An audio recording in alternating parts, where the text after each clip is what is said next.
about America and democracy. There is no America. There is no democracy. We no longer live in a world of nations and ideologies.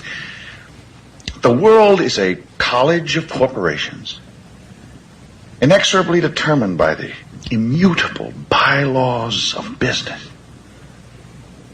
The world is a business. And I have chosen you to preach this evangel. For all my free market healthcare robbing, stock stealing, retirement fund fucking with niggas. Fuck you little credit card scamming, jewelry stealing, crack selling, liquor store robbing motherfuckers. Shout to the homies, Carnegie, OG, Willie Randolph Hearst, Baruch, Rockefeller, the real Rockefeller, my main bitch Leona, pour out a little Louis XIII, Scott Rothstein, Jack Abramoff, hold your head, my real top niggas, let's get this money. I spend my day peppering America overseas, pension for the workers, nigga please, embezzlement, etiquette, private settlement, I'm better with Confederate rhetoric from my mansion in Connecticut, foreclosed with coals at the tenement, I twist words like a speech impediment, I hope you got good credit bitch, if not better get a new job with benefits, while I play golf with niggas to get cheddar with, new money buys brand new carrots, my old money bought your great grandparents, you got grills in your mouth, I ain't mad at you, I own every gold mine in South Africa, thanks baby, you made me a billion, plus I own a building, but each one of my children's children. All right, here we go. Welcome to UCY.TV, everybody. Tonight on The Voice of Rebellion with Chris J. The unnatural lifestyle in the Western world.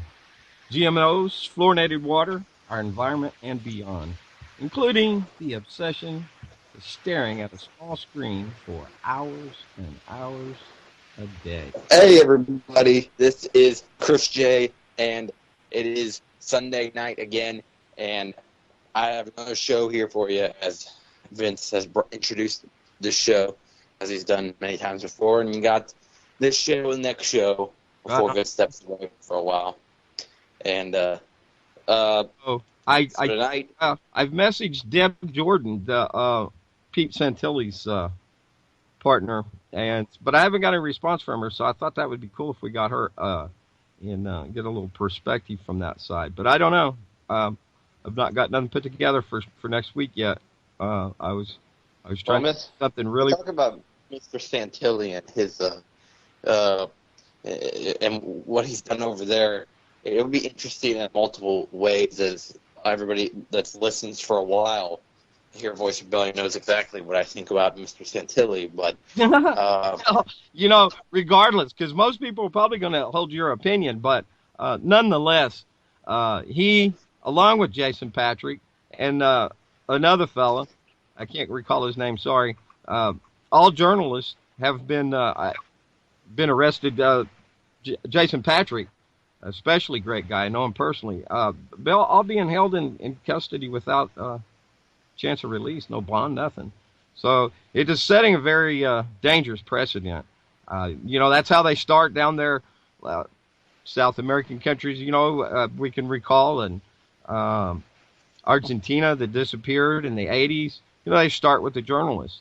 So this is a very, very important topic, this Bundy Ranch situation, and on up into Oregon, that unfortunately a lot of it, the importance has been lost in this dialectic and left-right. There's been this split that's happened in the activist community, it seems like, between the two different, there's these two movements. We have Black Lives Matter, and then we have the so-called Patriot movement, both kind of clashing each other, and they both, you go down to the core of what they're protesting about, they're protesting very similar things, or even the same thing, the core concept of the people versus the state, the government of the United States, and what the oppression that's being put on the people via law enforcement. And you look at it, when it comes down to it, who the people have to clash against. Black Lives Matter was clashing against police and law enforcement there in Ferguson. And you look at the Bundys; they were their main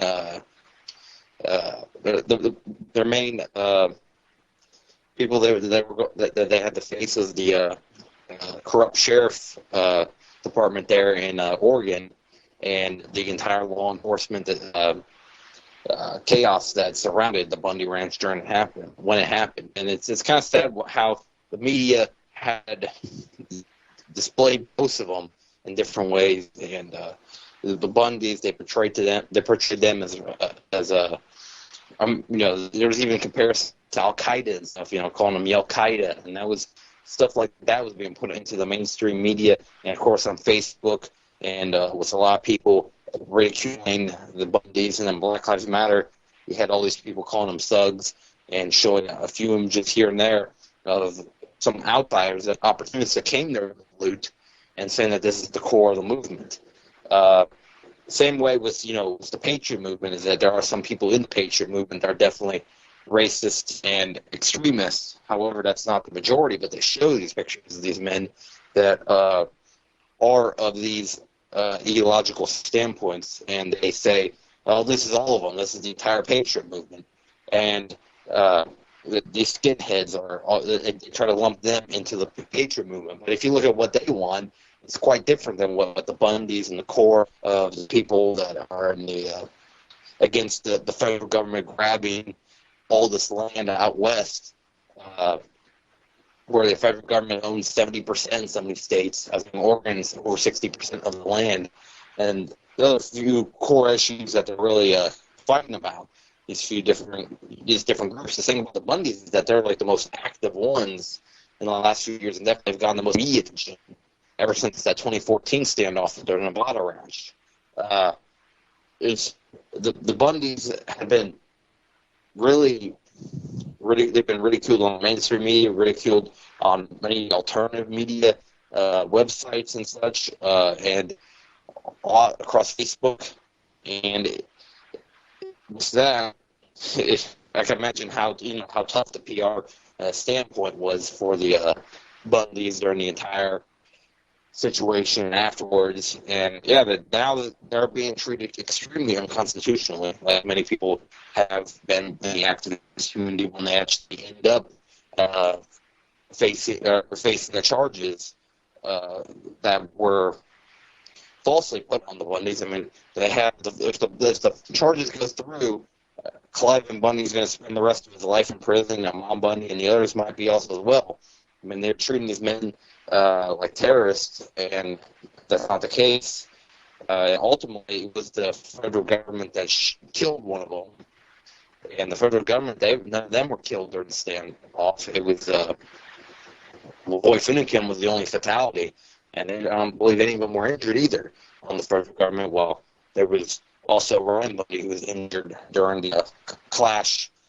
So that aside, I think we definitely need unity between the two movements inside the United States, and because we're already limited as it is with numbers of the people in the activist community. The last thing we need is to start splitting off and start fighting each other, and it'll end up like the scenario kind of, even though it won't be successful as the French Revolution. What would come to mind is that during the French Revolution, all these revolutionaries started splitting up, and they used to be all one group, and then there was these Jacobins over here killing the people from Napoleon's faction, and then at the end, Napoleon's factions somehow came to power. But they were fortunate enough not to end up with King Louis coming to power, which eventually he did. His family came back to power about 30 years or so after Napoleon seized power in 1797. I don't know the exact timeline, but that seems to be the lesson learned, though, is that the French Revolution was one of the first revolutions in this period of time, ever since in the last 200 plus years, ever since really revolutions were even happening. Well, the first time people started standing up to the monarchies, and then later to other governments, and where the mass mobilization of the public and the masses of the people finally started happening. The French Revolution was the first time this had happened like that, and ultimately there were many mistakes made, but these same mistakes seem to be repeated in all these revolutions afterwards or at least many of them, there's been successful ones. But in 60% of them, it seems like there seems to definitely be some of the same mistakes, and maybe 40% have learned better. But I want to get back to the top of the show, the unnatural lifestyle that we live. And this is part of the reason why we need a revolution, because we have gotten into a society, a system that's so unnatural at the standpoint of just being a healthy person, that we have all these things that we're doing. For example, one main one you can think of is the GMOs, where we're eating these frankenfoods that we're literally re-engineering the RNA of the plants and the genetic code of the plants, and literally changing what this food is, what this plant is.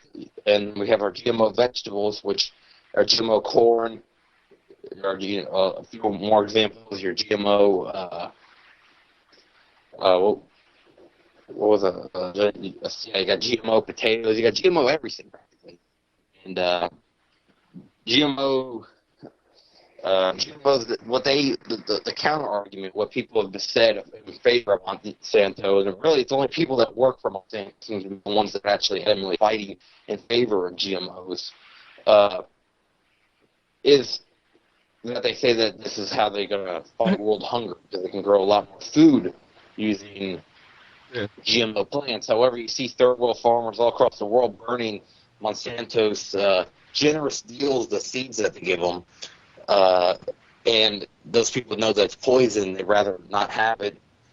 And I believe that the world record for farming, there was some kind of record in farming one certain vegetable, and they broke the record. I know it wasn't. They were in wheat, farming wheat, like the world record, and something like in one season they had grown this much acreage of wheat. And it was in Russia, and it was done without GMOs. So, yes, it was one case where that happened, but with that being said, it does seem like that their main argument seems to be a little bit defeated when that's the reality. That's what happened. GMOs are not needed, as what it causes is that you see that the GMO the lab rats that test the GMOs on, and the GMOs will give the lab rats cancer in just a few months. It happened, and if we prove that GMOs can give lab rats cancer, big giant tumors, like you see the pictures from these experiments, these rats have tumors 1/3 the size of their body. Lab rats are practically the gold standard when it comes to scientific research on how stuff works on the human body. And we've seen this happen. We know that can't be good for us. And then people will say there's no science to prove that GMOs are bad for you. And it seems like all this denial of the science that exists is very reminiscent of something else that happened. That later we learned that cigarettes, and how the cigarette companies were making cigarettes for all these years. And they told us that it was healthy at one point, or wasn't any harm to the body, all the way up into the 50s, all the way to the 60s, is when finally the Surgeon General finally admitted the cigarettes were bad for the people, and a lot of people had realized much earlier, but they were considered to be kooks and much other stuff, and they were just considered to be not to be regarded.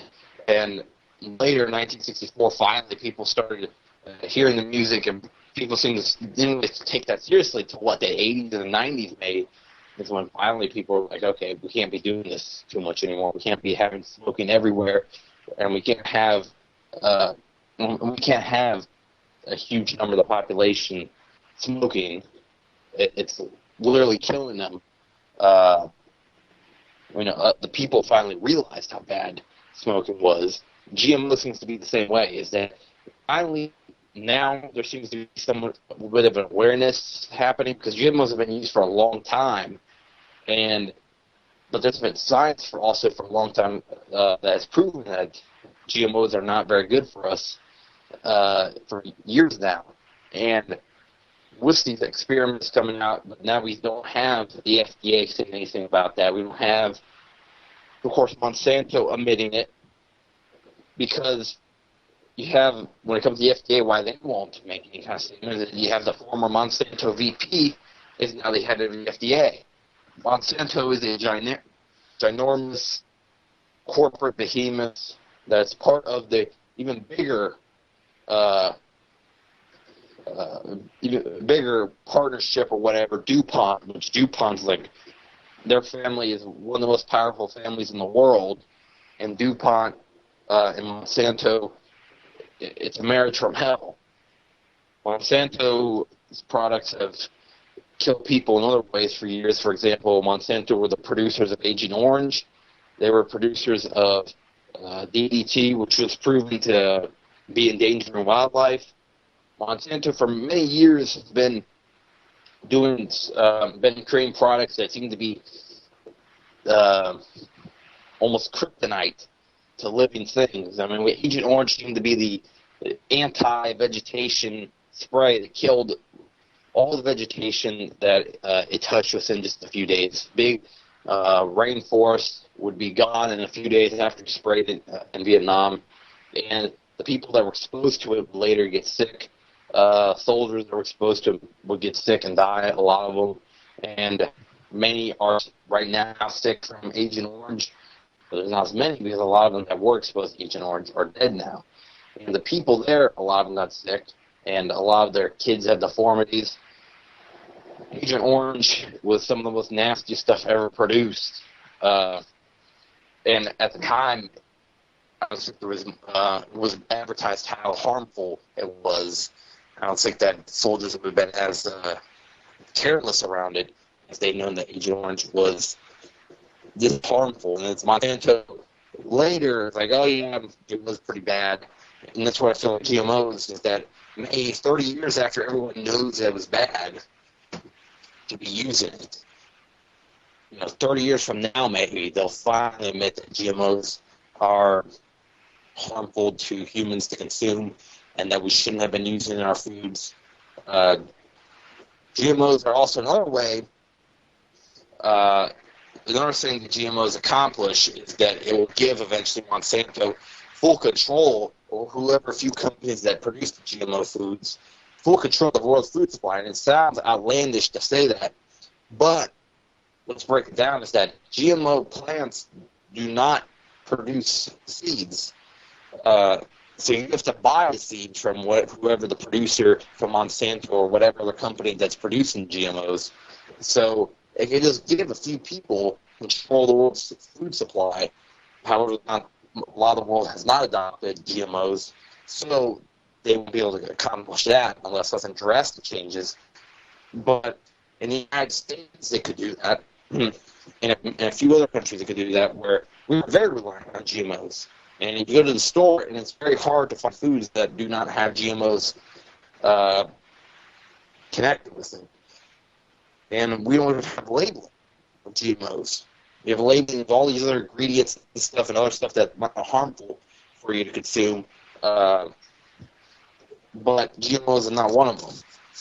And only a few states are forced GMO labeling. And it's like when I interviewed Adrian Wally, who was at the time running for a libertarian, he was running as a libertarian for the governor of Florida.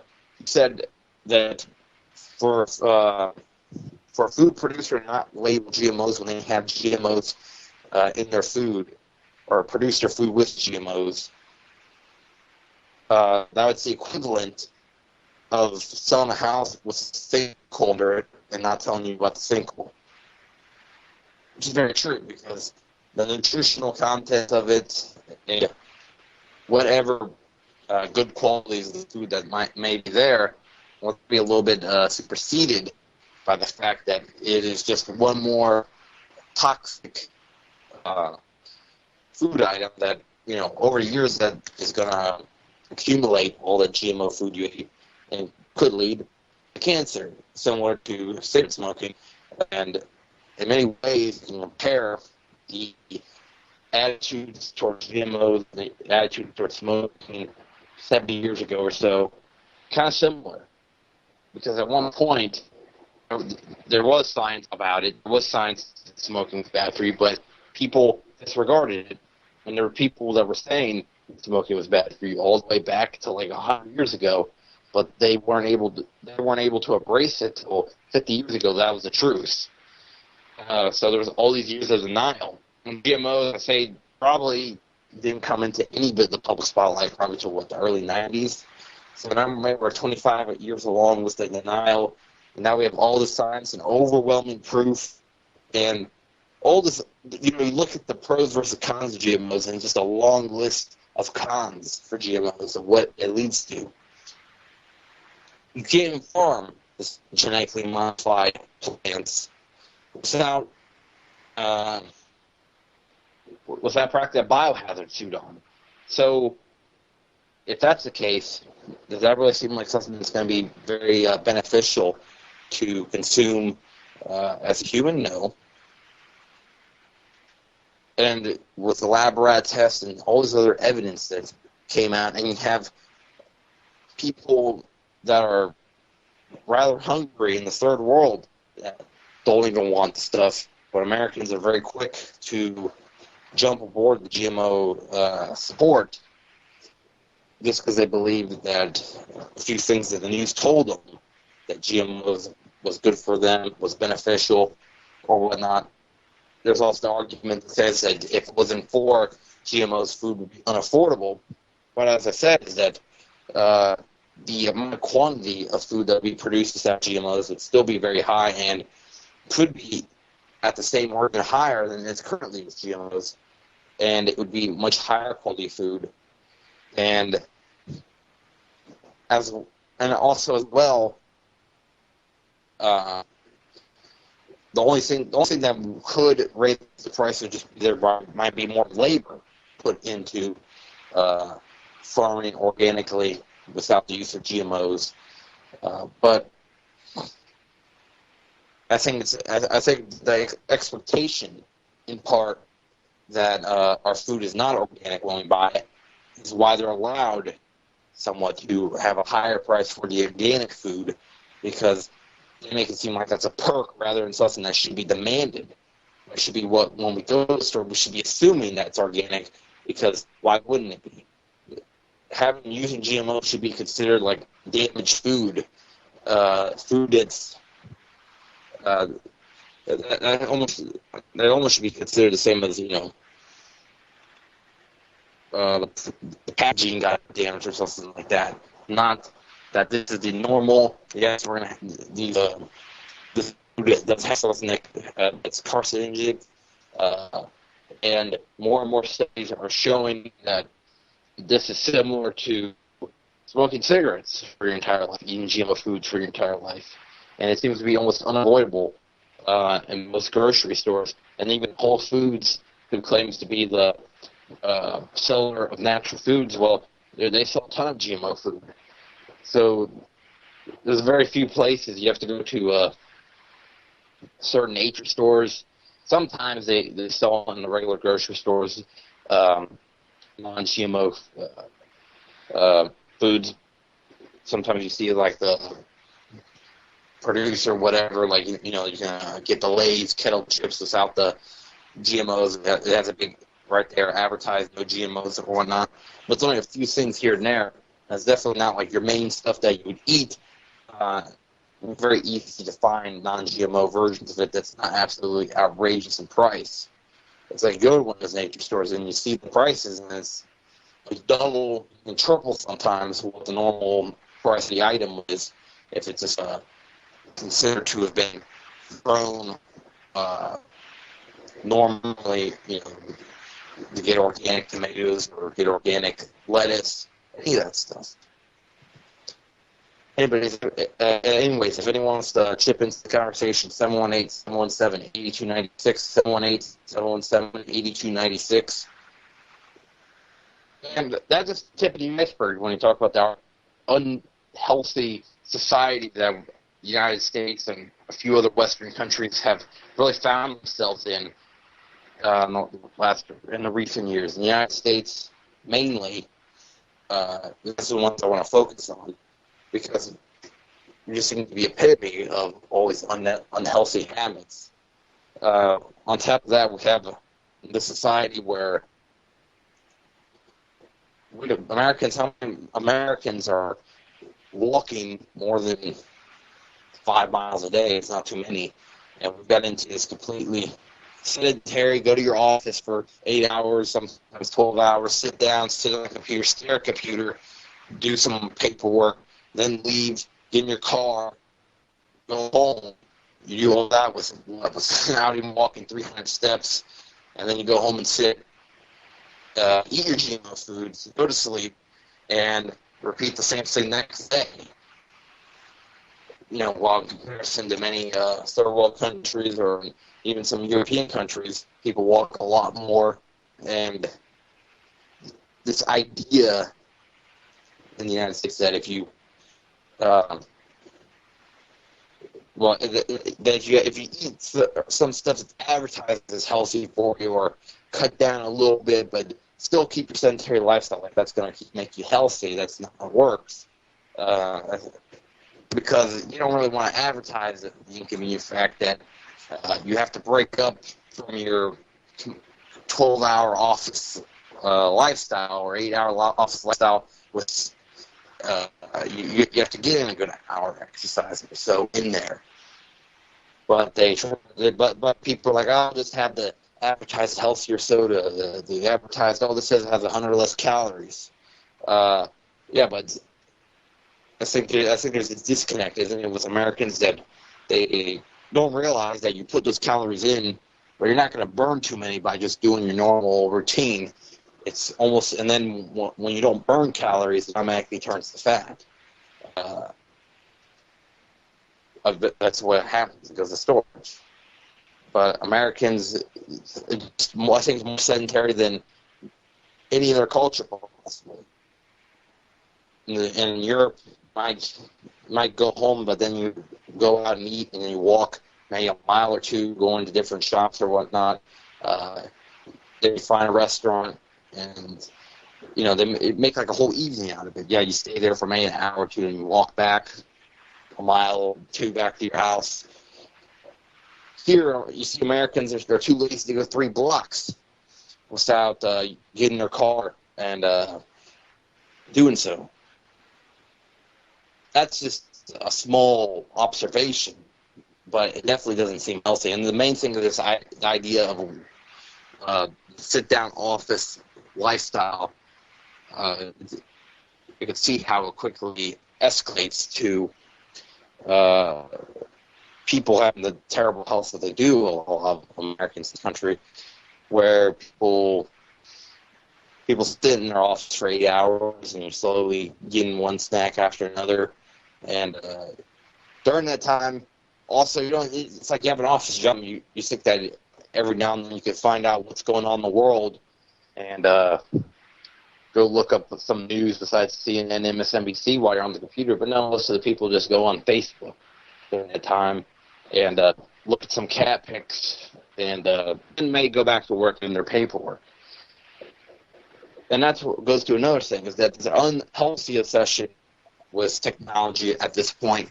And I'll just break down the ridiculousness of it. That in this country, we have people that spend tons of their free time on their smartphone. You see people everywhere on their smartphone. It seems to be now the go-to activity. I don't know what used to be the go-to activity, but I think we used to actually have to talk with each other. I may read the newspaper, I guess, could be another thing. That if people were just standing around and didn't have anything to do, now it's automatically people get on a smartphone and stare at the screen and scroll through Facebook or whatever app, look at cat pics on Facebook. They're not really using Facebook for anything beneficial, and upload little non-achievements that they're trying to act like are achievements.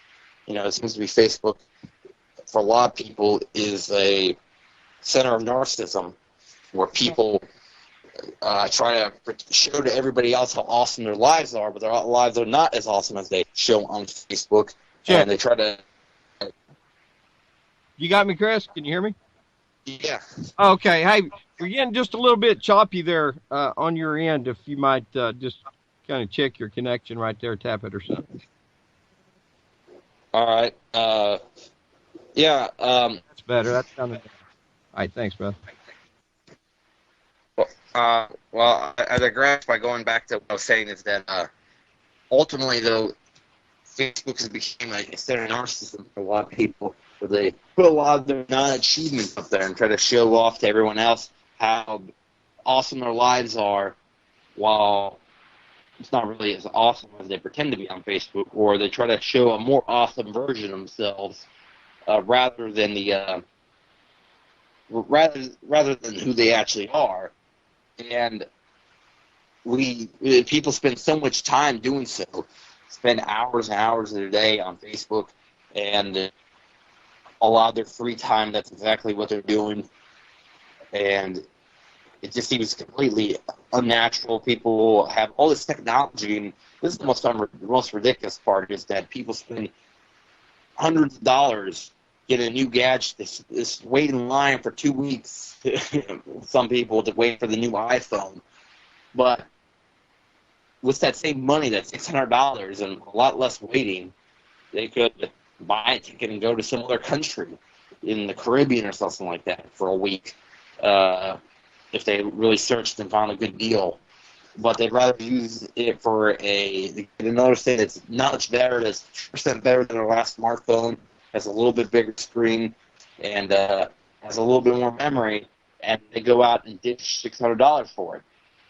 And when you break it down as well, what a lot of Americans are making, they're not even making $100 a day, and these people spend $600 on a smartphone, so that ends up being more than a week's pay.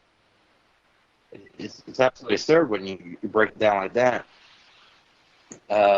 But that's how it is now. And people get the new everything. It's not just no longer a smartphone, a tablet. It's one of the most useless things I've seen is the Google Watch and all that, which only works if you're within 30 feet of your phone. So it's practically the same as having your phone on you. You have to have your phone on you to have the watch, practically. And if you don't, then it's pointless. And you spend hundreds of dollars to have this thing. It's like now to be even more antisocial, you're gonna bring your device that much closer to your face. Or one that seems to be absolutely can't be good for you is this Google glasses that literally brings up the screen right up to your eyeballs. It's a straight shot right through your eyeballs, right through your rods, and back to your brain. It just seems to be a way of giving you cancer in a matter of 10 years. I mean, you can imagine the radiation that's coming off that thing. And, they try to act like for many years that the smartphones, just cell phones in general, the radiation that came off those didn't do anything, but people do get brain tumors from them. So there seems to be a lot of times on the side that they were using their phone for many years.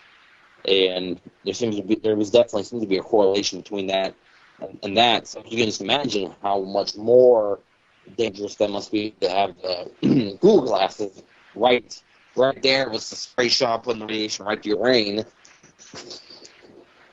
And the American lifestyle just gave what's better, what's slightly better than the last thing you had, just so you can beat out your neighbors. So you can be the first one to have it on your lock or whatever.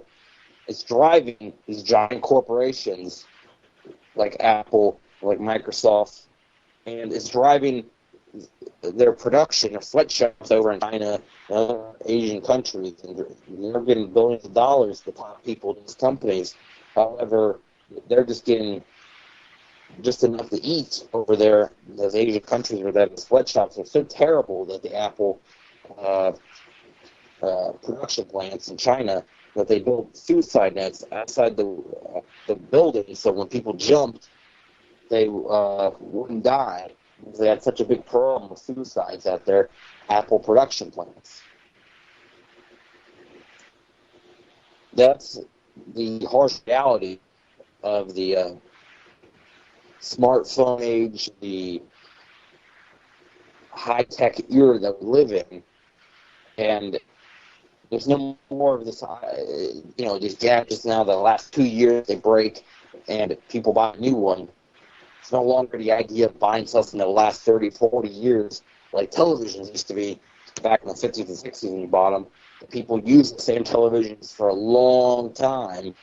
I can get a television that barely lasts a few years. Same thing with a phone. Same thing with your tablet. This lasts a couple of years or so, and then you have to get a new one. And conveniently, they make a new one very quickly. It seems like within a few months of being releasing the last one, they're talking about releasing the next one. And then the next one, it's $600, and there seems to be a major fault with it, like it was the iPhone 6, where it was easily bendable. And Apple products and the iPhone is just absolutely ridiculous to me. $600 for a smartphone, and it easily breaks. It drops out of your pocket, it breaks, and it's funny how it works. When you get something that's $20, something like that, it can drop from 10 feet. You can work on your roof, and it falls out of your pocket when you're on the roof, and it'll drop, and your app will still be running when you pick it up later, and nothing will be broken. It's kind of funny how it works. When they suck around all that money out of you, it's easily breaks, and then you get a new one with $600 more, and just in a short time you spend $1,200 for two very easily breakable phones. On top of the smartphones and tablets and all the technology and all that, and people have the waste of money that it seems to be, is that people will be using it. You see people at ball games and stuff. You see people over at all these different events and amusement parks. You see people at the beach, and they're just there on their smartphone, wasting the time that they could be actually having some real fun. It's like people are literally no longer know how to have real fun, and they just resort to, when they don't know what to do, they go for their smartphone for the answers. And that seems to be very harmful. If people have if people, it's really dropping the creativity of people when they no longer have to think of stuff to do when they're bored. It's like, I'm pretty sure, but you were bored back in the day. Well, you took a bong hit, and you and your friends figured out something to do. Just told jokes and stuff like that, but you were creative about it. Now, you might still take that bong hit, but then just go on your smartphone and play some app for 3 hours. And the real fun times that people used to have with their friends, I don't know if that's going to be achieved in the future when everybody's on their everybody's on technology 24/7, and it really makes an individualistic society. If everybody has their own smartphone, everybody's doing their own thing, even though they're communicating in theory with 500 or 5,000 friends on social media, but are they really talking to them person to person? And it's bullshit that people will say, "Oh, I'm not done hanging out with you. Or we're just gonna." Or no, I'm not done communicating with you. We're still texting, but it's not the same as hanging out person to person, actually having the person in the same room with you. And there's a lot of stuff that is missing in a texting conversation. But they almost advertise it as it is the same when you see the commercials for all these devices and the social media comes with these devices. People will believe that they're still being heavily social, but they only talk with maybe 1-2 people maximum in reality, or they might only talk with their coworkers or whatnot, say a few words to them the whole time because they're forced to. But the majority of the time, they're just on their smartphones or whatever technology and doing no communication with the real world and real world people. And if everybody's divided like that, think about what it does to the total camaraderie of the people against the government in a time of revolution. It reduces the chance of a revolution when you have people all doing their own thing and not really truly communicating with each other, unless people use the social media for good and balance it out. And that's where they organize, and that's where they exchange ideas. You know, a lot of us that are in this radio circle, that's how we met via the social media. But do we live our lives where we're completely dependent on the social media for our social lives to exist? Hopefully not. But for a lot of people in today's society, that's how it is. And with that, that's another whole other aspect of the health of, you know, it seems to the healthy lifestyle that we should be living compared to what we are living. That's definitely not going to be. That's not great for the social health of people, and it's definitely creates some bad qualities in people when both guys and, you know, it seems to be especially women, but I think guys as well. Some, you know, they're getting 200 likes for a appealing picture of themselves, and that's not even how they really look in real life. And they have no other accomplishments besides that, besides some social media likes. But because everybody's cheering them on, they got 400 likes and they got 25 comments from 25 different people. And you're practically getting a roar of applause for them just having a picture of themselves. It's going to make a narcissistic tendency, isn't it? Compared to people actually having to earn that in the real world via having a personality, not just looks, because in the real world, you know, some people, yes, even the real world will get a pass just by being attractive or whatnot.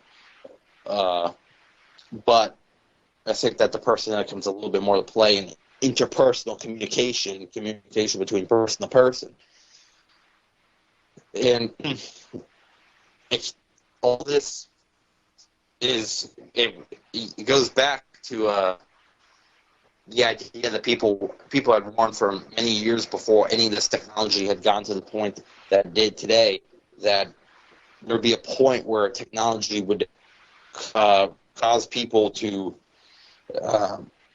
be self-centered and be ignorant and be antisocial, but they'll believe the opposite, that they're not any of those things, and that they're actually opposite.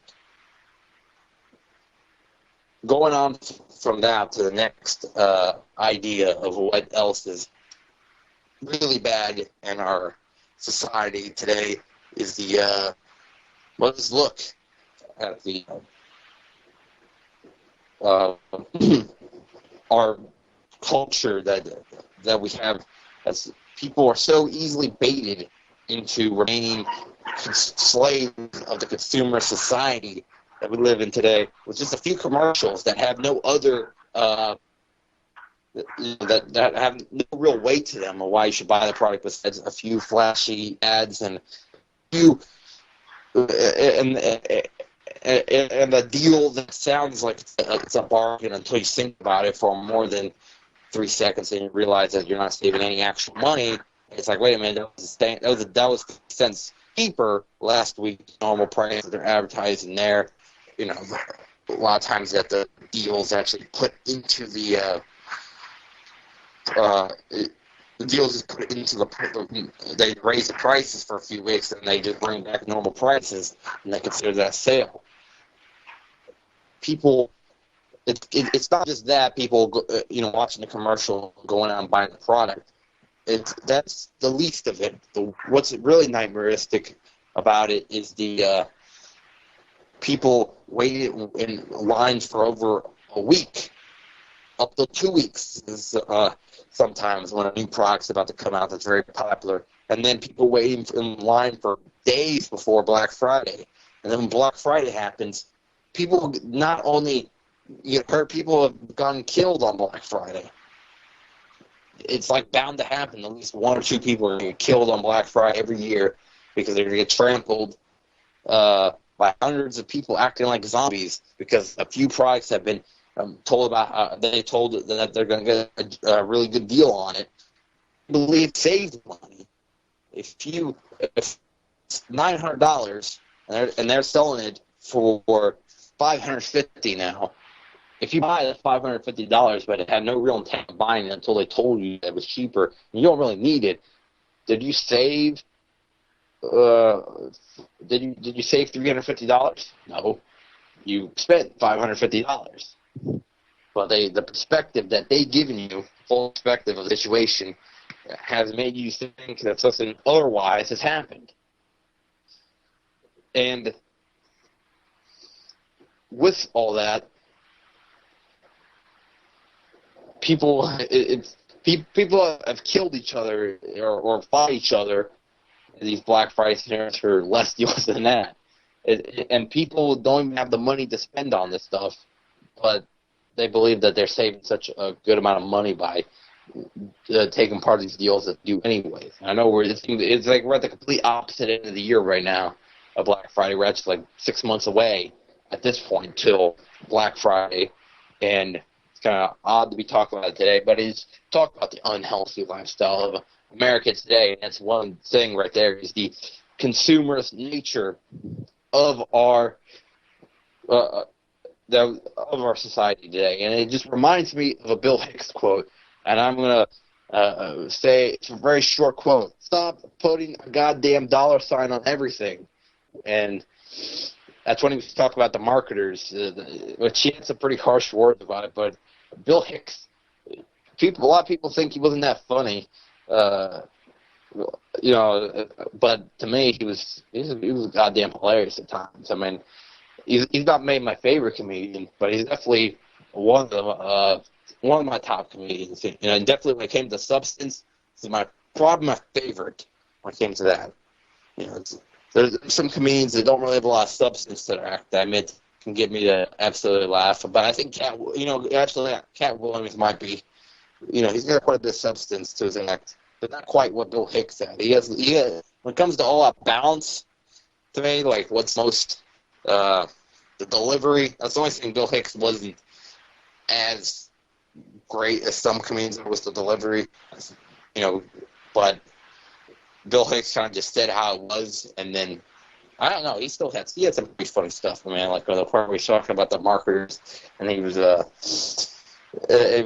talking about how marketers do a certain thing to a certain part of Satan.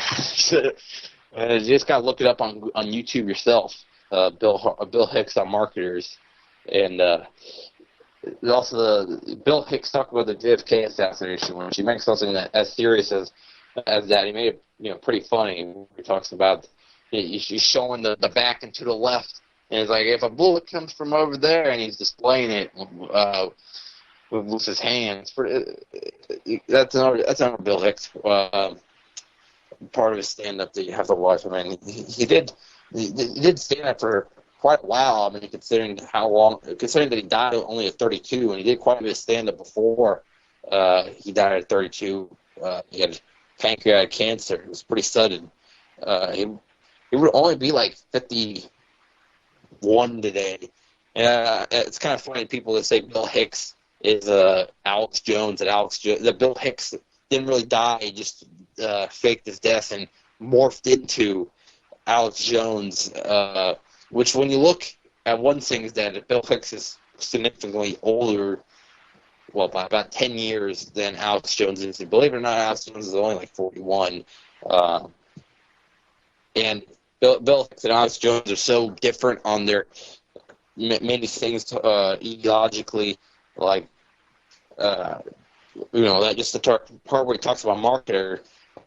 I don't think that, Alex Jones, he is a marketer practically when it comes to his water filters and the prepper supplies and all that stuff. I mean, you can't go 35 minutes of listening to a show without, at some point, hearing Alex Jones halfway through the middle of a rant, he'll be like, and I'm telling you folks, they are going to kill us, and we need to, everybody, get the water filters right now. $19.99 for water filters right now. Protect yourself from the fluoride, the GMOs. Be scared. I am selling the products right now, water filters, solar panels, all this stuff right here, Prepper Supplies. This is Alex Jones, InfoWars. I didn't know it quite as good as I was getting into it. I hadn't done it in a long time. I don't think I'd done it while I was on YouTube. I've guessed Alex Jones on here. As we all know what happened last summer. It's the little spat with InfoWars. But I haven't done it on this network actually go right into the full Alex Jones impression. If you go back on one of my episodes, I had it like perfect one time. Get that. It's kind of hard to exactly get the nature of his voice that he has, but Alex Jones, it's not even that. It's just my main problem with him is that how he seems to not talk about. Every time that anybody starts wanting to talk about Zionism with him and the truth about Zionism and what it's done to the Middle East, the destruction it's caused in the Middle East, what's done to the Palestinians, he doesn't even want to talk about it. And he seems to ridicule the people that talk about the big role that Israel's had in a lot of destruction in the Middle East and also 9/11. He seems to want to disregard the dancing Israelis and these obvious things, the mural van, all the stuff that really points that there's some Israeli fingerprints on it. No doubt. People want to act, people in the activist community that say 9/11 truths, well, I seem to want to put the blame completely on the Saudis or the U.S. government, but you got to talk about all the people that were involved, and Israel definitely had an involvement in it, and a large involvement. It wasn't a small involvement. There was definitely an involvement of Israel in 9/11, and the U.S. government had a major part in 9/11 as well, and the Saudis did have a part, but I think the idea that the Saudis planned it and did it completely themselves, like what they're going to, the U.S. government seems to be possibly getting close to re-releasing the 9/11 story, and they're going to change it again. They're going to scratch it off. That they changed it a couple times early, and then they gave us the 9/11 Commission report that was a bunch of bullshit. And now there might be about to talk about the 28 pages that it's going to say about the Saudi involvement, and now they're going to kind of pick a new scapegoat for the future conversation about 9/11 that they'll say the Saudis, which it is a partial truce, and it will be somewhat of a victory, but I don't know. It might. Then after that, people might stop talking about 9/11 truce. About there it is. The Saudis did. Case closed. But they want to talk about the U.S. government, the CIA, what about Dick Cheney? Dick Cheney telling NORAD to stand down, and the Israel involvement, and Benjamin Netanyahu's words. Not that much later after 9/11, that's saying that 9/11 had been one of the most important things helping Israel. That wasn't the exact quote, but that's pretty much what he said. And you hear Netanyahu in 2013 say, in 3 to 4 years, New York is going to face a terror attack. Not if this happens, not we do this, we do that. No, he says it's going to happen, which is very weird. And Cheney last spring, he prognosticated, for predicted, like he said, like he had predicted in the spring of 2001 a terror attack, prognosticated a terror attack. He prognosticated a terror attack coming soon to the United States. So now you have these weird predictions. That's right there very telling to the fact that probably a false flag is in the making for the United States. This could be a big one, probably to start a major war with Iran and Syria, especially, or they might blame it on Hezbollah, which would lead to war with Iran and Syria. Which it's kind of weird how they've made the Middle East all upside down. How it works. Americans. They try to make it seem like that Iran and Al Qaeda and stuff like that are linked, but it's actually the Saudi Arabian Al Qaeda, which Saudi Arabia is the United States ally. There was no talk. Was there in 2002, 2003, leading up to the Iraq War, that the fact that Al Qaeda, is connected ideologically, financially to Saudi Arabia, of course, the United States government. But they wouldn't even put that little tidbit of truth in there. That just shows the corruption and lies to the media, where they won't even put even the partial truth. And then 15 years later, they might give us the partial truth and then try to act like that they did a major good thing for us by telling us just a little part of it. It's absurd, and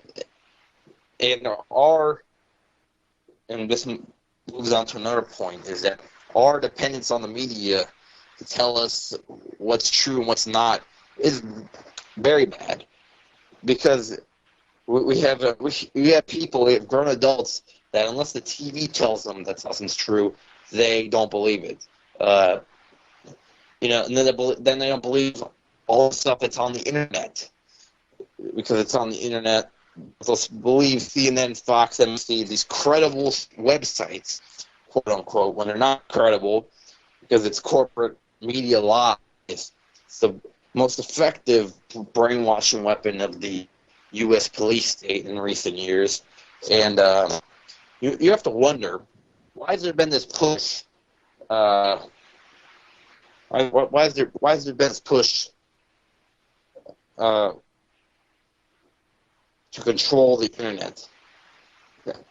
If they truly believed that the internet, if the internet was just a bunch of random stuff that was not true, and if they were actually the people that claimed it, why do they need to control the internet? It's the TPP possibly having these provisions that are going to control the internet. But there's a lot of truth inside the internet. It's very hard to control, but now they're going to be very close to control. And I think they've already done ways of controlling many of the websites by putting results down lower than what they truly are, and this and that, and a few other techniques to control the internet. And they have the targeting advertising on Facebook and whatnot. But I know they want total control, as in like censoring many websites that are telling truth and alternative media telling the truth, and they're going to label that as hate speech in not too long. Which wasn't Orwell that said that the further a society drifts from the truth, I don't know the exact quote, but I think it was something like, when in a society of lies, truth we consider hate speech. And Orwell, when you look at his writings, it's very prophetic, isn't it, about the future of the United States and the West. I mean, even from the UK, and the UK has ended up in a very similar situation to the United States. And with that, Orwell 1984, predicted in his book 1984, a lot of stuff is going to stay in the surveillance state that we live in today, while many of the predictions there to have the televisions watching, and that's literally came true with the smart televisions. And you have the world merging into a few super states, like you see with the potential of the North American Union, the European Union. That seems to be similar to Oceania and the two other super states that exist in 1984. And you have the only thing that seems to be, there seem to be a few things that are omitted out of there, or maybe they weren't predicted in there. I guess the state of Israel is brand new. You don't see any mention of Zionism in there. Nothing that alludes to that. It's brand new when he wrote the book. In fact, he died. I think he died like in 1948. He died of literally finishing that book. It said that in his dying breath. That's when he finished the book. That's why maybe he gave the prediction 1984 that his predictions were dark, as he was very sick at the time and had a very dark perspective of the world from inside a sanitarium as he died from tuberculosis.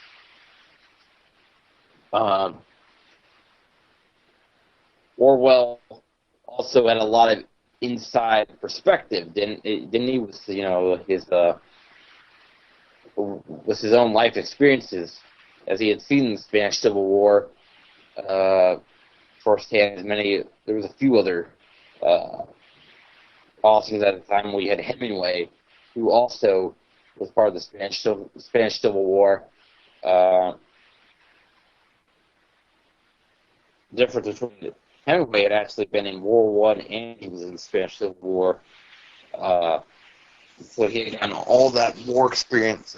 And Hemingway, even though he didn't really focus on political stuff too much yet, he shared some of the views, I would say, that Orwell did. But Orwell was mainly about politics, and at the same time, he was very critical of Stalin, and that was what he had, I think, wrote a little bit about when he was writing about the Spanish Civil War, Stalin's betrayal of the anti-fascist forces inside of Spain. When Stalin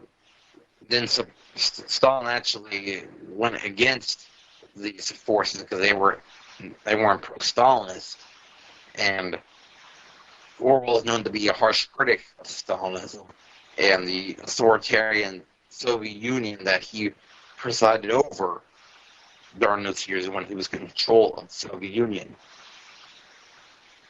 If anyone wants to call on, 718-717-8296, 718-717-8296.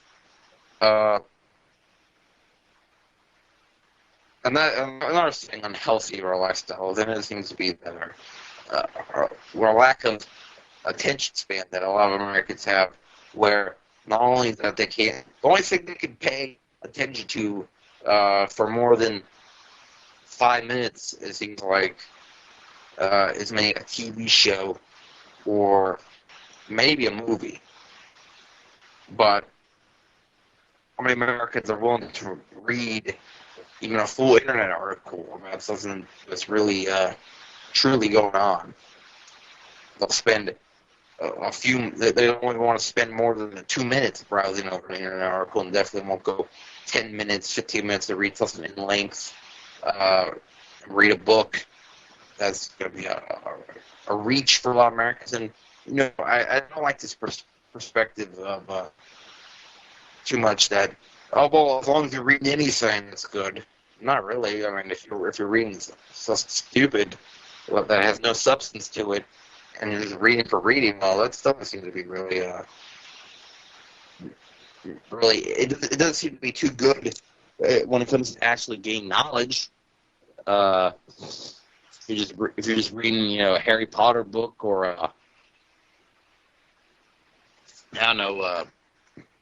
Lord of the Rings, did they have the book version first? I mean, that kind of stuff's not really good for you. Gaining knowledge. Definitely not gonna read a document,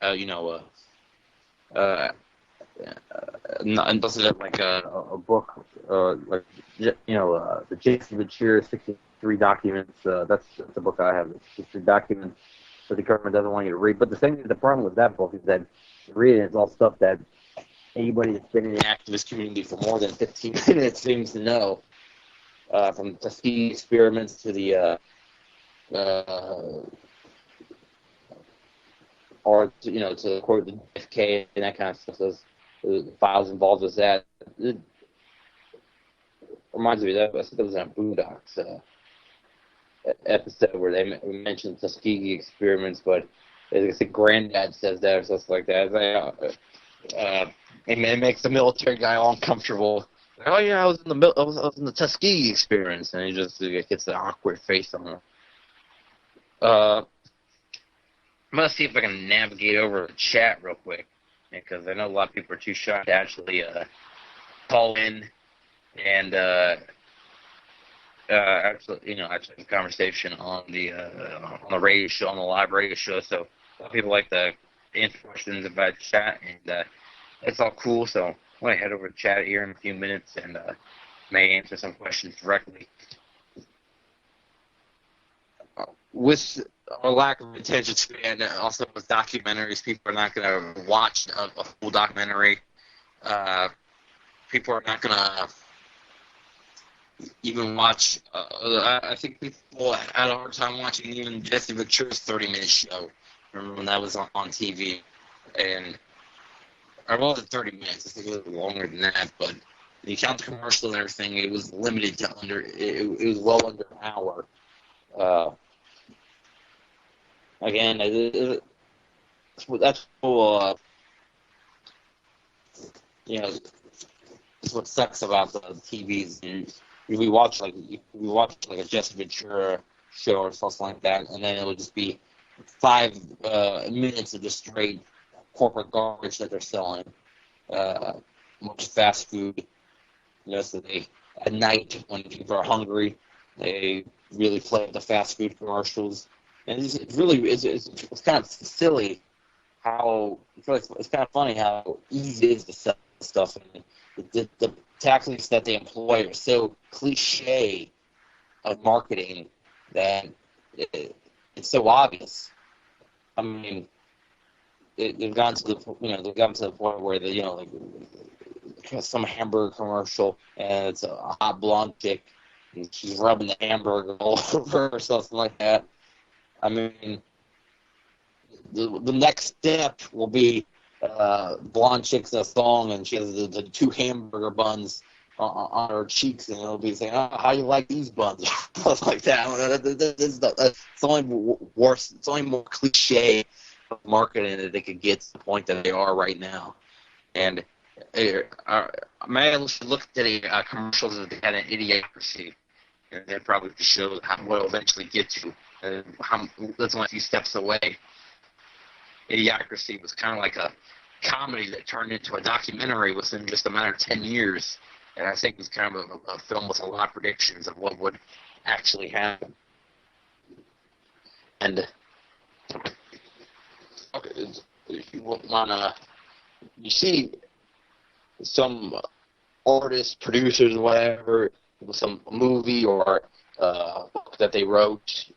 Sometimes it's kind of cool watching, seeing the stuff that they were prophetic about actually happen before our own very eyes, like an Idiocracy. Well, it's really sad to watch it happen, but it's just something to see how spot on it was with a few of the things. Nobody really took it that seriously at first, but then in the activist community, I think that it's a film that we've all seen at least once or twice. And that movie it's a world 500 years into the future, and instead of the human race having went much further, they went way backwards, or at least it's America has went way backwards, and the IQ of the average man in the United States has dropped to like pretty much mentally retarded levels, and they got big trash heaps because nobody knows what to do with the trash that's been piling up for hundreds of years. They also predict big corporations owning everything in that movie. Was pretty much what's supposed to be a knockoff of Gatorade, Brawndo, which Brawndo even takes over the water supply of the world. And they're watering the plants with Brawndo, and it causes a big dust bowl. And they have no clue why that's happening. But they say that's what the plants crave, the electrolytes. The electrolytes, that's what the plants crave. That's the recurring line that happens in the movie. And the president is pretty much like a mashup between Donald Trump and Barack Obama. That's the funny thing about that. President Joe Herbert Mountain Dew Camacho, who is played by Terry Crews in that movie, and he pretty much uses his larger-than-life personality and his tough guy persona to lead the even dumber populace, and he's supposed to be like maybe average intelligence compared to today, but they see him as such a great leader and is much smarter than everybody else. And also, Carl Jr. apparently controls a lot of the world's food supply in that movie. And Starbucks has turned into a whorehouse, and some of the businesses have changed their names into sexually suggestive names because half the businesses are like whorehouses. Costco's is turned into a supermarket that has 76,000 aisles, and you have to use a train to get around. It's like The Matrix or something like that when it comes to activists. It's like a must-watch. Matrix, so I say that's like the activist drama, the activist comedy that you guys see. On top of, it's just the lines that are used in that. I mean, I'm not even going to use the other lines, but there's one where they're walking to Costco's that is just so classic. But electrolytes, that's what the plants crave. Anyways, I was going to head over the chat here. So if it closes out on my Skype, excuse me on that.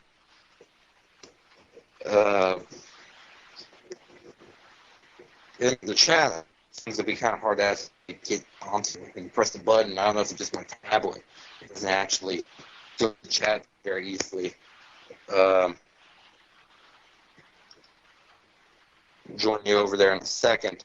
And I wanted to, later on in the show, I'm going to talk about a little bit because it happened today, and all of it, the presidential nomination and the vice presidential nomination for the Libertarian Party happened. And I thought I was going to put a couple words into it because it's intrigued me a lot what actually went down in this, what went down today with the nomination happened over there in Orlando. 3 nominees were potential nominees were Gary Johnson, John McAfee, and Austin Peterson, which Austin Peterson's the only one that doesn't seem to be really a household name at all. A lot of people are angry that because they wanted him when he's supposed to be like a principled libertarian, but I mean came off as a little bit not principled. Actually, he seemed to be a little bit so he kind of seems a little bit Republican, if you ask me, but it's a different story. Yeah, I'm over here in the chat now, so you can ask any questions, and you can see me. I'll actually see it, and I'll be able to answer the question. And also, I was thinking about the down in South America. I'll give you a little update of what happened there. Apparently, weeks we're supposed to get results back about the Peruvian election, where again Kaczynski versus Fujimori, where it looks like Operation Condor seems to be they're eyeing a return of it, aren't they? With the potential of a fascist dictator returning to power in Peru, like the one that killed all those natives back until 2000. The Keiko Fujimori's father, that was the dictator of Peru for many years. And apparently in chat they're talking about I think somebody was involved in free thought prompts. I'm trying to look back at the last question that anybody had before.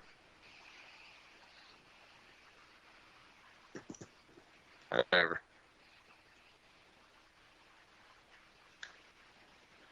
And so talk about our unhealthy society here in the United States of today. What else do we have? We have also a society that has really it seems to be a society of conformist at this point. Is that if you don't want to live the lifestyle of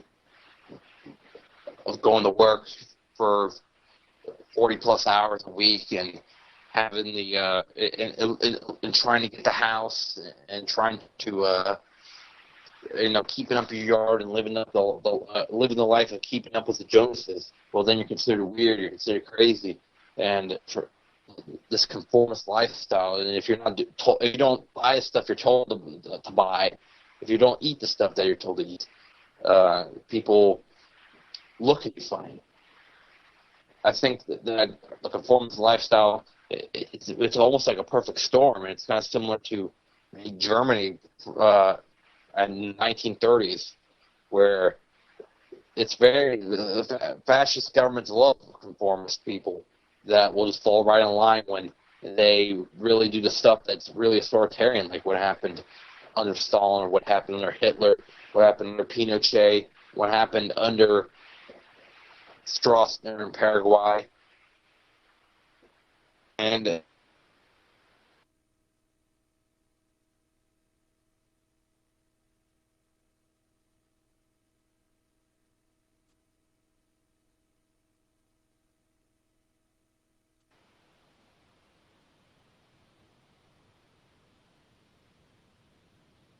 see here, did we lose Chris? And I'm in transition here. I got company. I'm trying to get him to do a little talking, so I need to unplug the speaker. We'll wait for Chris to come back. So let's do this. So you say that they can't make you buy what food? What else? Stuff. Come up here. Come up to the mic right here. Step up to the mic.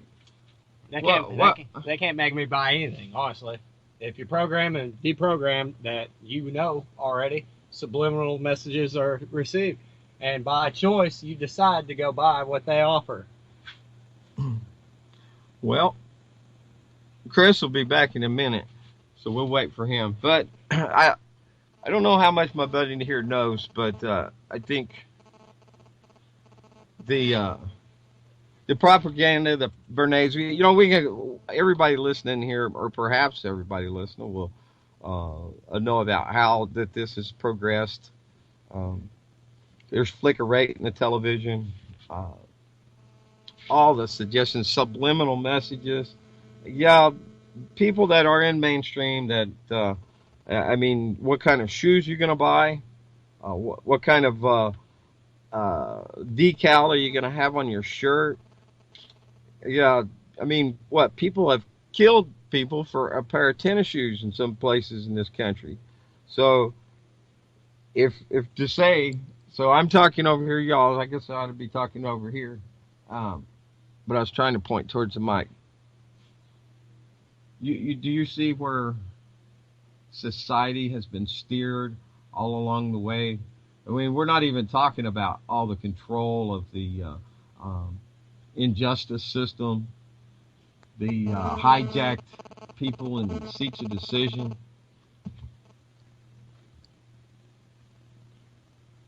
What do you say, mister? Do we need to smoke a bowl to prime it out of you? Oh, no, the bowl fell off. Perfect. It is. Matter of fact, in one more minute, we'll be 420. And it's kind of stripped out right there. So, yeah, sure enough, 420 here. Somewhere, anyways. Yeah, Maddie says that you sound like me. Vinny. Where you at, Chris? There he is. Well, I wanted to see if I can't add him back into the call. I thought oop, I didn't see him. All right, here we go. I had my fan running. Hey, Chris. Hey, I'm back. How long was I dropped off the call? About 15, 20 minutes, I guess. 15, 20? No, I'm just kidding you. God, I almost had a little heart attack. I was like, 15 to 20 minutes. Fuck. It was just a few minutes, and so we filled in over here for a little bit. I had to pull your leg Yeah, there. dude. Yeah, that seems to happen every time I check the chat. And I went over there, and there wasn't even too many questions. It's kind of funny is that you'll go over to that chat, and then today was actually something politically related. I've seen them before. Will just be something completely not politically related on the chat, and you just go back and say, okay, whatever. I'll just continue with the show. So keep going. We got about 40 minutes left here, so I'm just put out the number there one more time: 718-717-8296, 718-717-8296. Well, I'll probably put out the number a couple more times before the end of the show.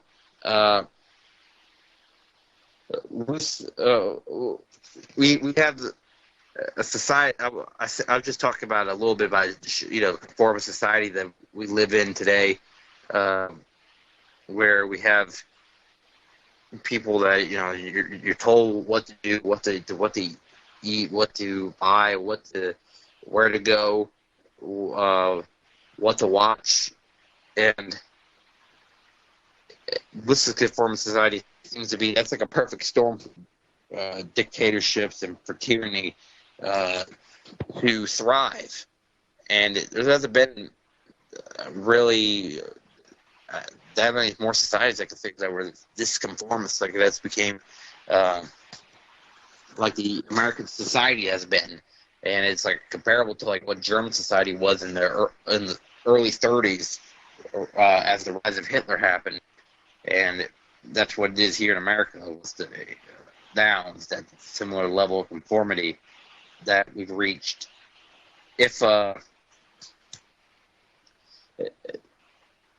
this amount of information that you could obtain existed with the internet, if that was around back in the 1960s and 70s, with the generation that was born in the 50s and 60s, I think that we would have possibly had a revolution we would have a revolution very early along. We're talking about 30 years ago, probably would have been done, overthrown our government, and there would have been a new one. Because those are the people that protested the Vietnam War and protested cannabis prohibition and a few other things. And I hate to say this about my generation, but they don't really seem to be that active. They seem to be very very conformist. And there's only a few. There's people that speak out, but they're not speaking out about issues that really matter. They're just speaking out about issues that they've been told that matter, but are non-issues, like this transgender bathroom issue. That seems to be an epitome of fluff story.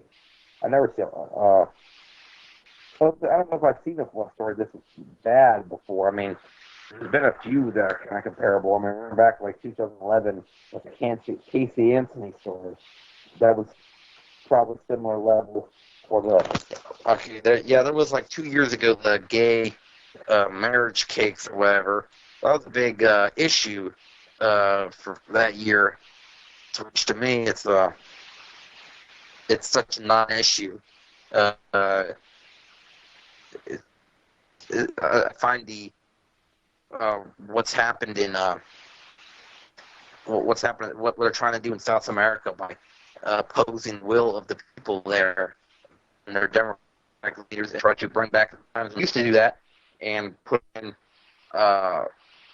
fascist dictators in place, like what's is about to happen in Peru, and it looks like to be what they're eyeing is a similar operation like they had back in the 70s and 80s in South America. Those are real issues right there. Or in Syria, that the war continues to go on after 5+ years. That's a real issue. Transgender bathrooms, that's not a real issue. Which it's at times it's just really stuff to make comedy out of. It's like there's a picture with Motley Crue and instead of smoking in the boys' room, it was vaping in the general neutral restroom. That doesn't have the same ring to it as the original song. And then you could follow it up by everyone knows that vaping ain't allowed in school. If you sing in your head with the Motley Crue cadence to their original song, it's pretty funny. Some people just say it's hateful. It's like I don't have an opinion on that. My opinions, I don't care. Just let them go. Use what it's like. It's literally a place where you go piss some shit. That's, to me, it's just like use whatever you feel like. It wasn't a problem for 40 years or whatever. It wasn't a problem for many decades that they were going into the bathroom. Now all of a sudden it's a problem last months. It's a made-up issue to keep us distracted from what's going on in Syria, what's going on in Iran, what's going on in South America, what's going on in right now. A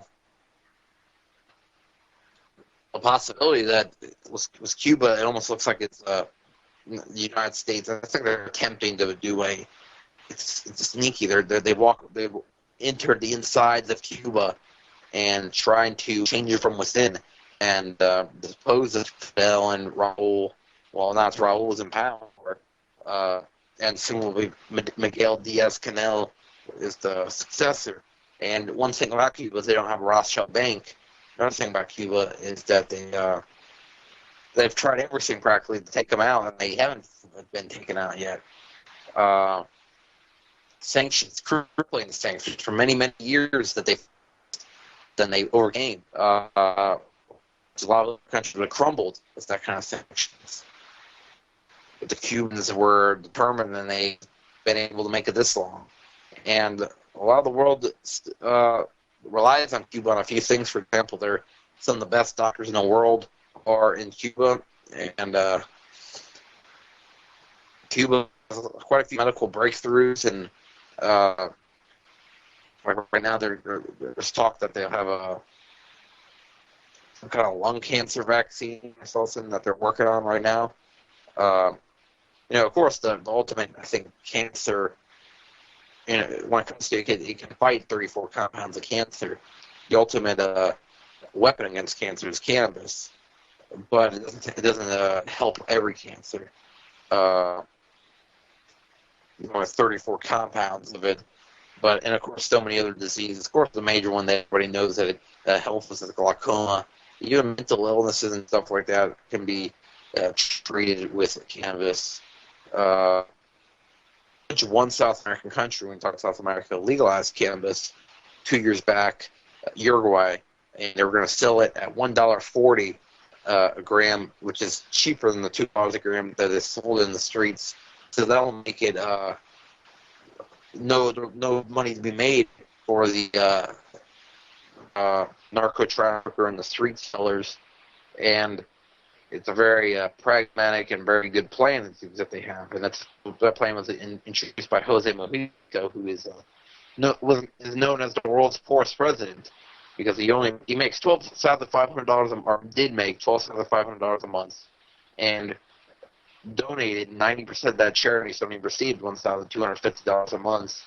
He was seen waiting in a public hospital, waiting his turn, drives around a Volkswagen, and Jose Mujica spent many years in prison when he was thrown in jail by the fascist government back in the 70s, I think. He spent 15 years in prison, so it's almost like a Nelson Mandela story. It's not told to us as Americans, which Nelson Mandela spent 27 years in prison before being allowed to run for president. I think it was 94, and then he became president for a while, South Africa. Now there's only been one president, I think, since then, South Africa, Jacob Zuma. But in Uruguay, he spent a long time in prison there, Mujica, which is kind of similar to, I think, few leftist leaders have faced similar stuff back in the past that now are in power. Hugo Chavez spent 2 years in prison before Jose Rangel was a crucial part of bringing the case to the Supreme Court, where they overturned they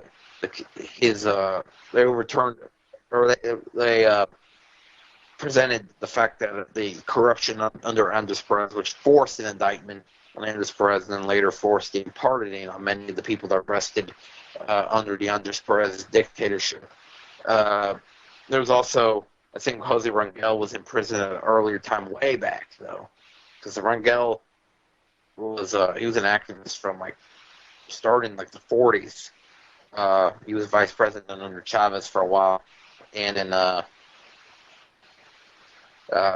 Cuba, with Fidel, he spent I think he spent a while in prison during the 50s after he was part of the Moncada barracks attack.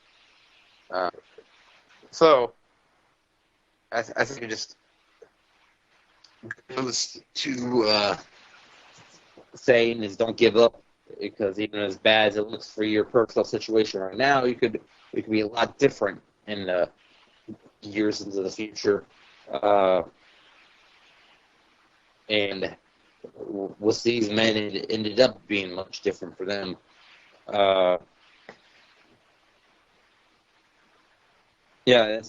That's another part of the unhealthy part of the American society, is that focusing on these non-issues while we ignore the real issues. How many of these fake issues have came up just to divide and conquer us over the years? We've had and they conquer us when we're divided. We're much easier to control, and they've kept people controlled for a long time with these non-issues that they put on the media, and they divide us. But there's been the transgender bathroom issue. That's the most recent one. The gay marriage case, gay marriage itself, and don't take it as me saying that the equality of gay people is a non-issue, but the whole gay marriage scenario and all the debates that came with it were pretty minute, and the debates on also debates on abortion that we've had over the years seem to be another thing that they divided people with for many years. Is nothing really changes with that,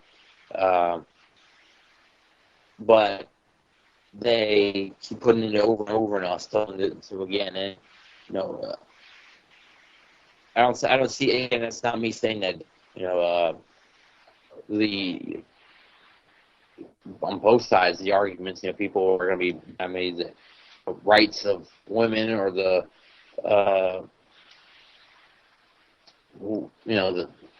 pushing of ultimately it's killing a human life, but and how we seem to have the slowly putting over years it can seem less and less, and it's and put the idea that just a group of cells, the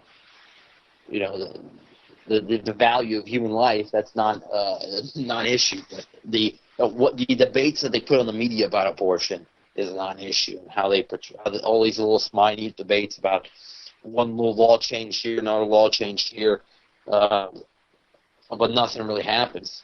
While wars have happened, while we've had the Gulf War, the Iraq War, the Afghanistan War, the Syria War, troops there in Yemen, troops there in Somalia, and troops being sent to their deaths in some places like in Somalia, where we had the famous Black Hawk Down scenario. Our men dying, their men dying, their women and children dying, even some of our women and practically our children dying when you have men that are 18, 19 years old. These are practically still kids almost at this point. I'm 18. I'm not saying that people.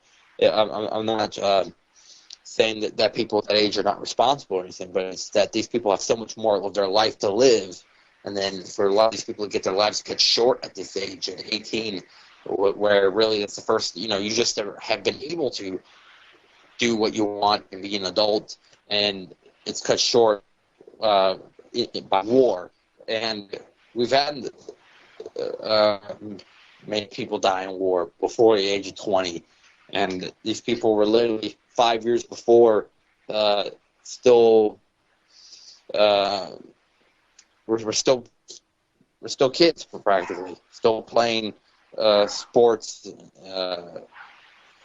with their friends and stuff like that, and then for their lives to get cut short by being put into as a pawn in a game of the international bankers trying to achieve their goals of taking over the world. Well, that's just terrible.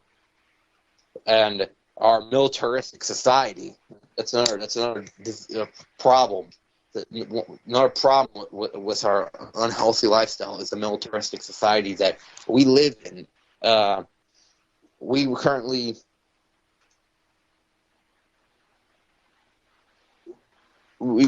live in a society where war is not really the truth of war seems to be whitewashed. How bad war is, and it's just like a video game. That's how people see it, and they always believe that we're the good guys in every single military conflict, any kind of troop movement to a foreign country. The United States is always the good guys, according to what the average American thinks. The average American sheep that's not awoken to what the fact of what's really going on. They think that war is just a belief that it's just purely men shooting at each other is an under exaggerate. It's an under telling of the ugliness of war, because there's the disease that's involved in war. There's the people that don't die, but they have their dreams shattered because they're disabled and they lose their limbs in war. There's the people with deformities after you use weapons, like depleted uranium or chemical weapons, white phosphorus. There's the fact that you're killing over there on that side. You're killing a man that had many times a man that had a family with a wife and children, and and all the civilians that are killed in war. The United States has killed millions of civilians since World War II in warfare. It's estimated that 20 to 30 million people have died thanks to the United States war since World War II. When you put that in perspective, that's more than double, even at the lowest estimate, compared to the highest estimate of the Holocaust numbers at 11 million. It's 9 more million than the Holocaust that were killed in the United States wars since World War II. And at the highest estimate, it's tied with Joseph Stalin's absolutely murderous rampage during the purges, where it's estimated up to 30 million people died in that. So, and also, we're not putting into account all the people that might have, I don't know if that's putting into account all the people that indirectly died because of U.S. wars since World War II. So, you stack it up against those events, or another event they could stack it up against is that Pol Pot, he killed 2 million of his people in 2 years. That's 10 times the Pol Pot, the horrific Pol Pot genocide, which the U.S. government was involved in helping Pol Pot. As Pol Pot was a asset by the United States in order to against Vietnam, which China Mao in the United States pretty much one of the last things Mao did before he died was bring Pol Pot, and there was an ultra nationalist faction inside the socialist inside of Cambodia, but they weren't really socialists. They were just ultra nationalists, and they split away from the ruling party, what would become the ruling party inside of Cambodia. And the ruling party, or well, they weren't the ruling party. They were about to be the ruling party, but they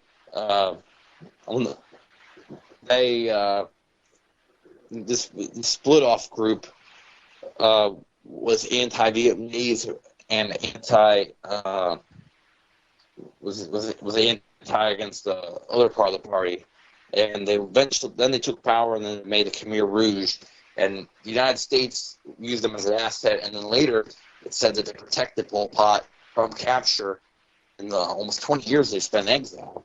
It's a little-known fact, I think, that Pol Pot did not die anytime close.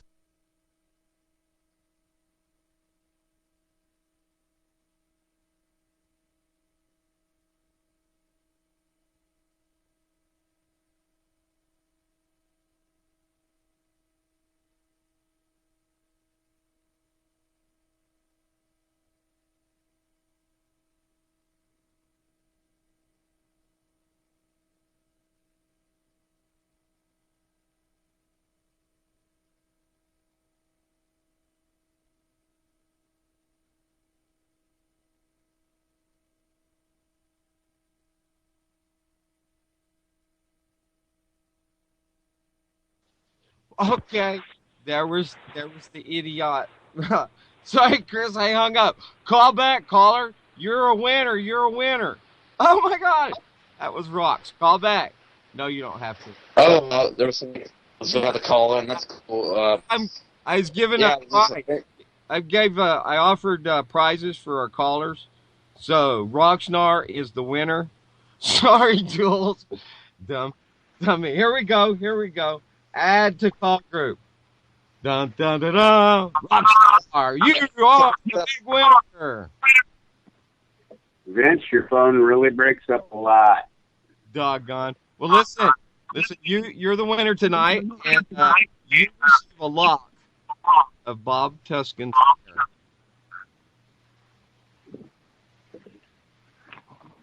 You're welcome. What? You have. Thank you. You What? won. You are the big winner tonight. A lock of Bob Tuscan's hair. Yay! That's what I always want. Is that why it's there? Hey, just kidding. I got your address on my phone. I got you something nice I'm going to send you, brother. Thanks for calling in. Hey, do you want to talk with Chris a bit about this? No, I don't have any minutes. Hey, you guys want to stick around on the show to contribute? I mean, you can call in just for the prize. I mean, I don't know if this is a regular talk show, call in for the band tickets or whatever, the concert tickets. I mean, I think they would call. Man, it's really echoing on somebody. It was distracting me there for a second. Hey, you got your player going, brother. I think we broke the radio, Vince. No, yeah, I think now it's good. We're back on, aren't we not? Yeah, and it's also good now. It's no longer echoing. It was echoing off of our call there for a second, but we're good now. Hey, yeah. Rocksnar is a long-time listener. Jax has been around here for a long time listening to UCY. He is one of our resident chatters here at UCY, many of the faithful listeners. So, would you like to add into a comment, Jax? Not at this moment. I was listening and kind of enjoying it. Okay, brother. Hey, we'll talk to you, man. Thanks for calling, dude. I'm the fast ones here, so but I do have you something. I'll catch up with you, bro. I'll holler, okay, bro? Doing a good job. Thanks, man. All right, Chris. That was some fun stuff, and just a little promotion here and some gratitude for our regular listeners. And I do have you something real nice, Rox, and I'll send it to you. I got your address on my phone. We'll holler. And back to you, Chris. Yeah, maybe eventually we'll do concert tickets eventually. We'll have tickets to Payday Monsanto, which people that don't know about Payday Monsanto, you can look him up on YouTube. I don't agree with everything he said, but it's pretty cool interview. I had him on here twice, and I haven't had him on a long time. 2 years without having interviewed him. He goes on Facebook main now, but I think he goes on Facebook by his real name now. But he on YouTube and all that, on sharing his songs. Payday Monsanto is his rap name, and he did it one time. He did Payday Monsanto and Elias Clay did a song together, Heavy Kool-Aid, and that was a pretty good pairing right there. Two activist musicians that really, they're not quite at that level like Immortal Technique or anything like that, but I think that they have quite a bit of talent. Those two. Payday Monsanto has done a lot of songs over the 7 years that he's been doing activist rap songs. He was in. He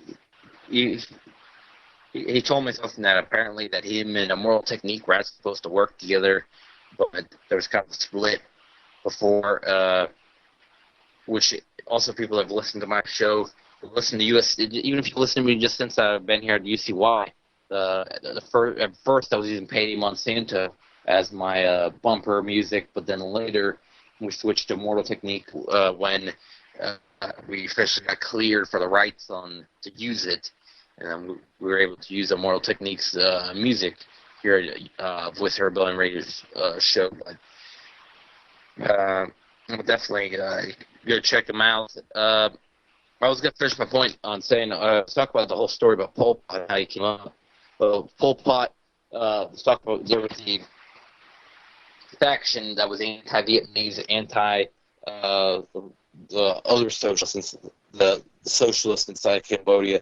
This ultra-nationalist faction comes up into power, and Pol Pot does his murderous rampage, and then he's free for like over 20 years after the United States protects him from capture, and he didn't die all the way until the 90s. He was around, and Pol Pot was by both the U.S. and China. The U.S. and China collaborated on that.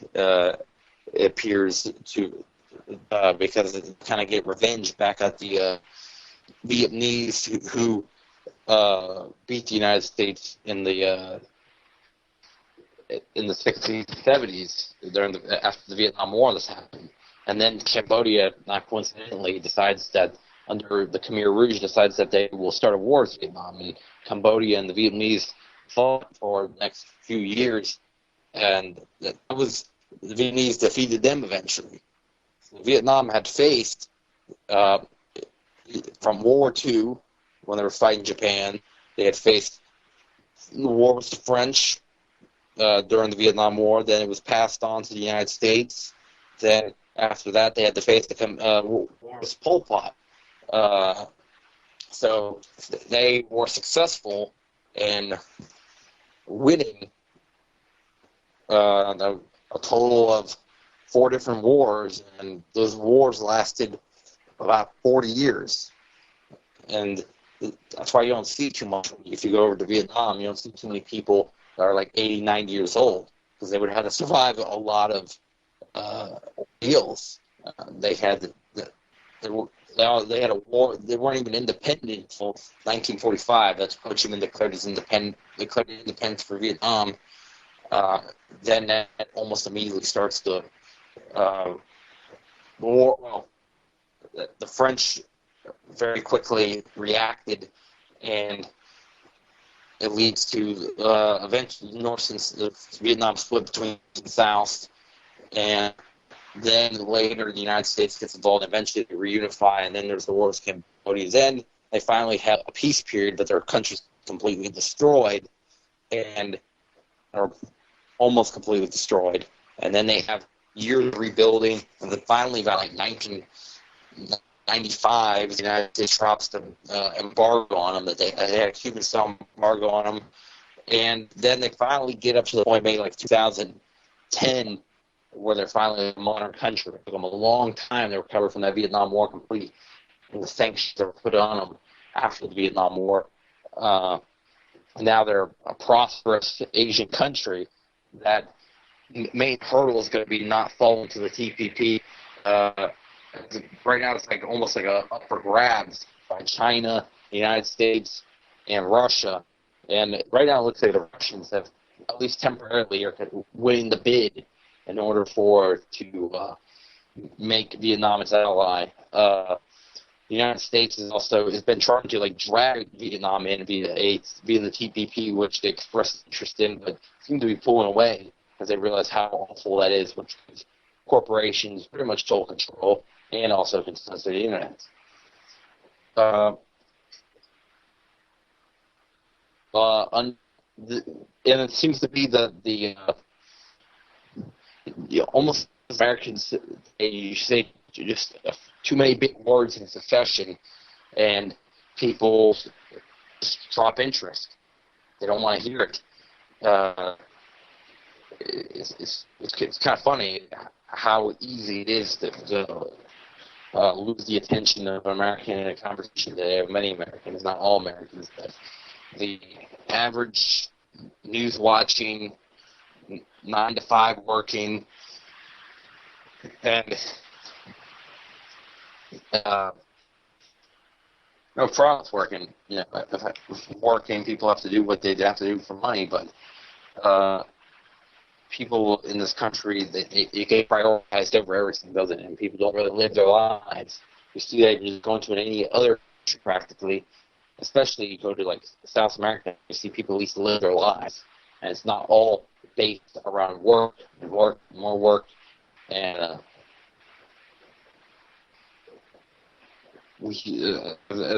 people with that money, spare money on it, they spend it on stupid stuff like another TV or the new smartphone. It's $600 for a new smartphone. By the way, this is it. Can you believe events that means this week is before you step away, you got one more show, and that's next week, June 5th. Don't miss it, 9 o'clock Eastern Time as always, here at UCY TV. This is Voice of On Radio. We also are on the platforms of RealLibertyMedia.com and FreedomNews.com as well. We're also on many other different websites the show will be posted on, and also we're on YouTube. And you can catch the archive about 30-something minutes later uploads. So what were you saying? Yeah, freedomsnetwork.com. It's a social site, very secure in a limited number of folks. A lot of people from Real Liberty Media came over there, also from the worldtruth.org. They switched. That's the new place. So, yeah, if you do social sites, social media, come on along and check it out. There's some good folks over there. Diverse amount of subjects that people might be posting and talking about. But it's a pretty nice crew of folks there. If you like to keep it small, and it's kind of the un-Facebook in a way. I got a few minutes here. I want to talk about real quick. It's not related to the show. Half of the day in Orlando, we had the Libertarian National Convention. And we had the three potential nominee candidates that coming in were John McAfee, the computer whiz, computer genius, and very eccentric. Got himself into some trouble, Belize, before he came into the spotlight again, and he got out of it, and he's just known for what kind of wacky lifestyle that he lives in.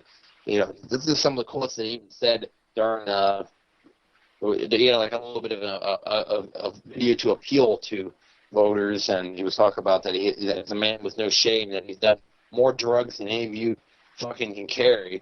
That's what he exactly had said. And he also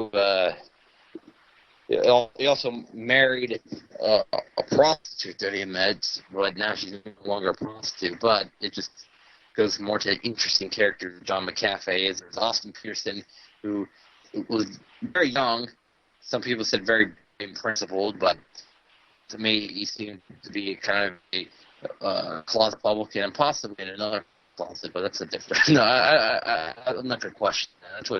That's what kind of some people have joked about is about his character, but I think he I think he might be a little bit of a closet Republican, possibly. It definitely seems to be kind of trying to take on the Trump, the Trump mojo of, thinking that throwing little jabs and insults at the people on the stage that he's debating with is going to work there, which, it was who he is. It doesn't really work. It works as Trump because he's Trump. He's always done that. Peterson seemed to be just trying to put on an act. I don't know. Johnson, known established libertarian, was former New Mexico governor. Some people say not really principal, but just as a household name, and that's why he eventually probably won. The delegates wanted somebody that actually is known.